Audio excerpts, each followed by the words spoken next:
pibabahan Rawasoma Risang Kumbakarna mandheng pucuking grana anut marang biyonganing kayu kayunjut angayati parutama kaya mati jroning urip jroning tumeka mati liyep layap ing aluyuk pindha kecating semana suping jati jatine Sang Kumbakarna mantep aji pameling nering cipta muter giling kahanane Sri Rama Wijaya Prapta ana sekuning Gunung Gokarna ing pamrih Arsa Bupati ngupaya marganing pedamen supaya ora kedlarung-larung geger ing negara Angka ingkang ngraka Sang Rahwana Raja wis agung minta pangaksama lan barekne Rakyat Sinta bocah Nargasmana Rane Sang Kumbakarna satriya kagentur tapane manteng semedine sagebyaring tandem saged deping netra sakala wis bisa ngrawuhke Sang Rama Wijaya Prapta ana ngarsaning neraka Rahwana Raja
tarunaning kaspose aneng marga memalakung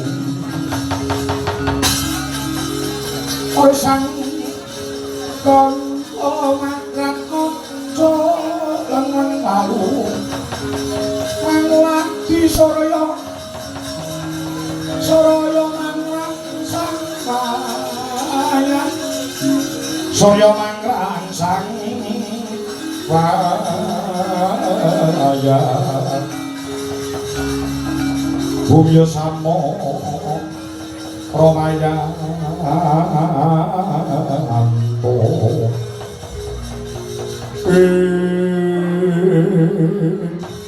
Yan Mendung Gumulung Paling mendung Sumeblak Dina Samangka Rama Wijaya Prapta ana ngarepe Rahwana Raja ayo Kakang sing jalur kowe lho Kakang supaya aku ngrawuhke Kengipun Prabu Rama Wijaya gage jumbuh lawan janjimu karo janjiku yo Prabu Rama Wijaya yo jagat yo dewa yo Bathara ana apa Prabu Dasamuka dina samangka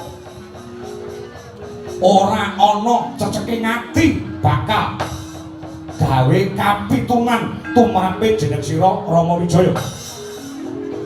Nggonmu ditekakne rene srana pedamen. Yo. Terus karepmu kepiye? Dasamuka. Bareng tak pikir-pikir, tak gagas nganti kandas tulus ikhlas. Tak gontok nganti cetok tekan jroning nol. Aku wis nglenggono rumangsa dosa, rumangsa kleru, rumangsa luput. Apa sing tak tindakake Duk Nakasmana? Wani nyidra garwamu Rendyan Warasinta. Mula rehne aku wis ngrumangsani dosa. Aku njaluk ngapura lawan kowe Prabu Ramawijaya. Apa kira-kira gelem nampa ingin dadi panyuwunan pangapura lawan jeneng sira? Iya. Dosa muka. Gusti ngakarya jagat wae gelem ngapura umate. Yen to umat mau bener-bener njaluk ngapura kanthi ikhlas ingkang ing ngaranan taubatan nasuha. Ya gini menungso karo menungso ora gelem paring pangapura. Yen kowe kanthi tulus saka atimu kowe njaluk ngapura marang Ramawijaya, tertamtu wae tak wenehi pangapura. Ayo matur nuwun. Nah, sing sabanjure kanggo bukti yen to aku bener-bener rumangsa salah, rumangsa kleru lawan jeneng sira Ramawijaya. Dina iki uga bojomu Rendyan Warasinta tak balekke gawanen mulih bojomu Sinta ning omahku ning negara Ngalengka jroning setahun blas urung tak kapak.